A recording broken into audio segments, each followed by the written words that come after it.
Hello and welcome to this Scala tutorial. In this video I wanted to show you some interesting parts of Scala, what makes it a different language from say Java or C++.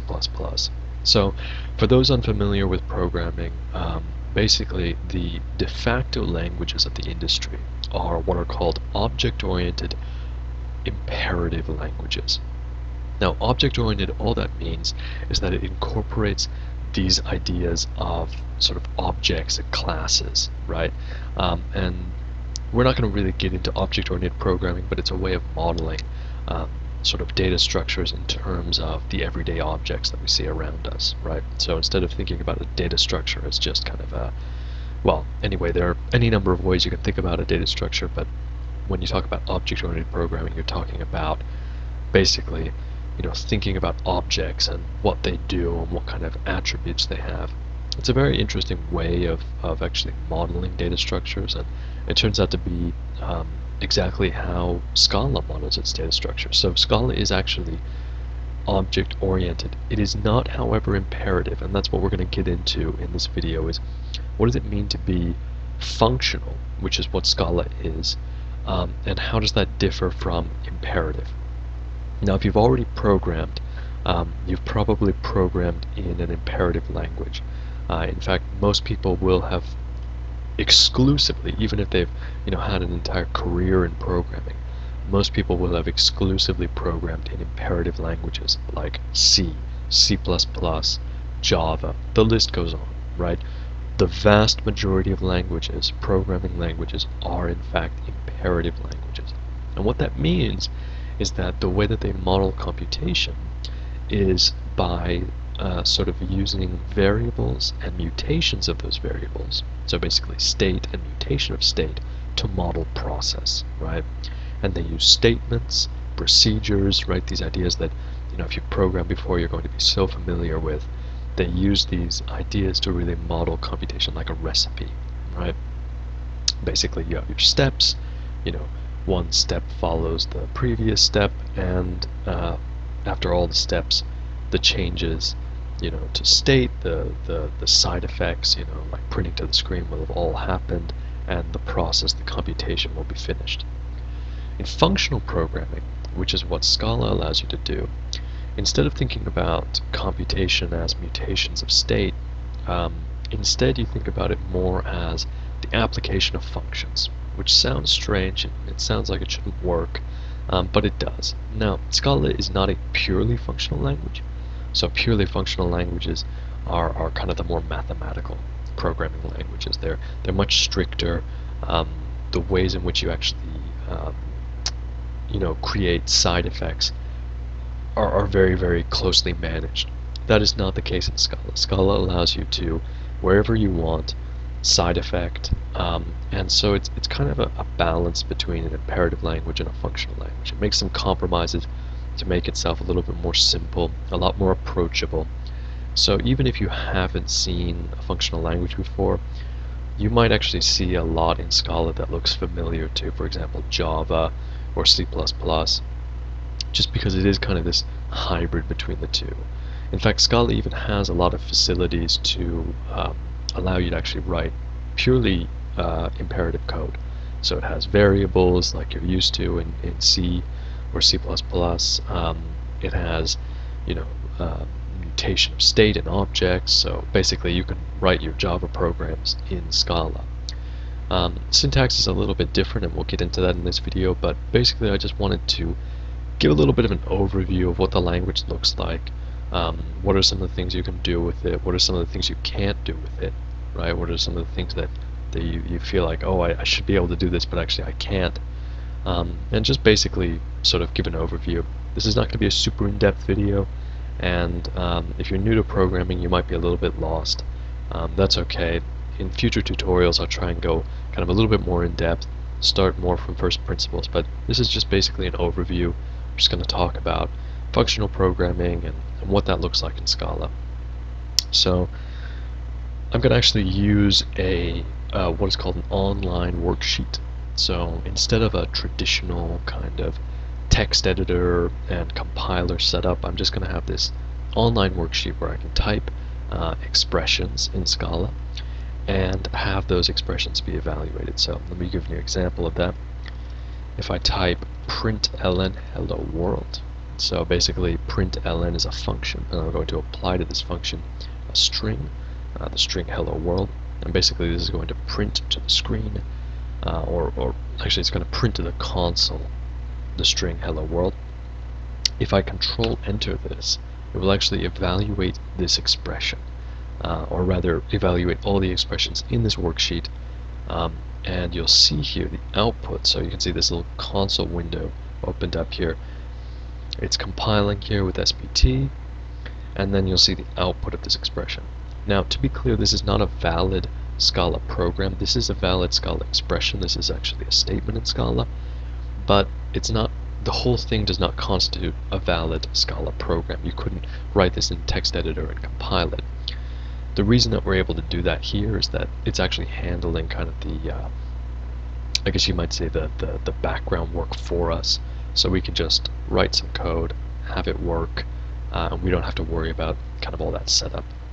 Again, in another video, I can go through, setting up SPT and text editor to actually write actual Scala programs. Okay, so that's hello world in Scala. So we talked about variables as kind of being something that Scala doesn't have. It's not that Scala doesn't have variables, it's just that it has them in kind of the mathematical sense, right? So a variable in mathematics is just kind of a name for a value, as opposed to being some sort of memory store that can be mutated. In mathematics it doesn't make any sense to say that a is 1, and then further along in some proof to say, oh, actually now a is 0, right? That just doesn't mean anything, okay? And the same thing is true in Scala. If I say val, which is how we actually declare these variables, if I say val and then give this variable a name, call it n, and I can also give it a type annotation. So basically this says the type of n is going to be int, and then use the equal sign to actually give it a value, then this will compile, and actually I can actually ask for the value of n, and this is just a valid expression here, n, and you can see it evaluates to 0. But if I say something like n is 1, you'll see this will not compile. It says reassignment to val. That's an error. You cannot reassign to variables in Scala. There are kind of the traditional imperative variables in Scala, but I'm just going to gloss over that for now. Sort of ignore the imperative features in Scala, because I think it's good to have this kind of fresh mindset. If you've come from an imperative background, it's better just to start kind of sort of jump into the deep end of functional programming and just kind of constrain yourself to what might seem like very alien features to begin with. This idea of just a fixed variable that doesn't change, that's always constant, but it actually helps in the long run because you'll learn a new way of programming. So these are variables. We have expressions in Scala, so every expression has a value in Scala. We saw here this println. Let me evaluate this again, and you'll see this little annotation. So this is an expression, and you see the value of this expression, both its value and its type, okay? But there's actually a value to this expression as well. So even though this is just a print line statement, it's actually an expression itself, and all expressions have values. The value of this expression is the unit value. You can see it's the unit value of unit type, okay? And the unit value is just basically the sort of the null or the void type, right, that you're used to from C, Java, C++, right? All these imperative languages have this idea of kind of a void or a no return. In this case, we are actually evaluating to something, so there is a return type in a sense. It's just that it's kind of a nothing return type. So a little bit weird. So we can write kind of typical expressions in Scala, something like 0 plus 1, and again this worksheet will just evaluate each expression, and we'll actually see the value here and the type. Scala is strictly typed, which means that everything is actually has a type in Scala. So everything from again the kind of the nothing value to the int value to strings. If I write something like this, goodbye plus world plus period. This concatenation of all these strings will evaluate to goodbye world, which is a java.lang.string, right? So these are expressions. Basically, you also have blocks in Scala as well. So I could say something like val m int is a block. Now, the value of a block of expressions, which is just kind of a list of expressions, is going to be the value of the last expression.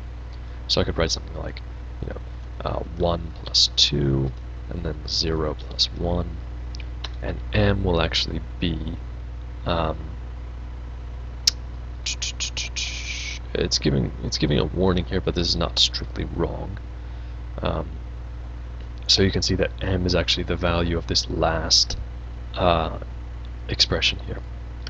Now the reason why we might want to do something like this is we might want some sort of intermediate values that we calculate here. So maybe m prime is an int of 1 plus 2, and we want the value of m prime plus 1. Okay, and this is going to give us 4. Okay, so we can see we're sort of declaring this m prime. Now there are scoping rules, so here for example if I were to ask for m prime, it will not give it to us because it's not in this scope, so variables are block scoped. Scala, I think, like one of the first things you notice about this language is that it's very general. Like, if you understand the fundamental ideas of expressions and the values of expressions and blocks, if you understand these fundamental ideas, then anything that you can kind of imagine of, oh, what if I were to try this? What if I were to, what if I were to pass a block to a function? Or, all these kind of crazy things that maybe you've never even seen before, but you can just do it, because it's such a general language. There are no tricks in Scala. There's none of this kind of, this works but not this, and, not under these circumstances. It's a very, very general language. It kind of, if you understand the fundamentals, it works the way that you might expect it to work, right? Which is really, really great. One of the problems with Scala is that it's maybe a little bit hard to understand, like when you're first learning. But it pays to like just practice for a while and kind of think about it and think about, okay, why was this weird? But also, why does it maybe make some sense? And then once you grasp those fundamentals, you're going to have such an easier time programming, like, seriously in the language. Because with a lot of languages, it's easy to get into the language, but then as you more and more program into the language, you feel kind of betrayed by the language almost. It's like you're constantly second guessing yourself and wondering, oh, is there some exception here that I'm not thinking about? That's not the case in Scala, right? So it really pays to just kind of understand the fundamentals, and all that takes is practice. But once you really grasp them, then you're going to be so much better off than you would be in like a typical language. Languages like JavaScript or even Java, it really doesn't pay to understand the language because there are always these exceptions. There are always these kind of rules that contradict each other, and it just becomes so confusing that you don't really know what your code's doing. You just have to test it. But with Scala, you can really reason about your code. So I'm going to leave you with this kind of most important idea in Scala and in functional programming in general, and that is that everything in Scala is an object, and every object has a value. So if I have something like 0, 0 is an object. It is an int object. When I say 0 plus 1, what I'm actually saying is 0 point plus 1. So I'm actually calling the plus method on the 0 object, and I'm passing into that method the value 1. You'll see that both of these expressions evaluate to 1. Okay, so this is what's called syntactic sugar. Okay, it's not a trick, it's not a syntactic trick, it just means that basically it does exactly the same thing as this expression, just a little bit more succinctly, right? Okay, so now that we have this idea of like everything is an object, one of the craziest things to think about is that functions themselves are objects. So if I create a function literal, something like n int to n plus 1. This is a function literal. This is an expression that has a value. It is of type Scala function 1, and that's because it takes one argument, right? If I were to do something like this, return n plus m, you'll see this will be Scala function 2, because it takes 2 arguments. Because these are values, we can actually assign these to variables, just like we did before with ints, but of course we're going to have a different type. So we're going to call this fun for function, and the type of this is going to be int, int, int, and then we're going to say it's equal to this. Alright, so you can see here, oh sorry,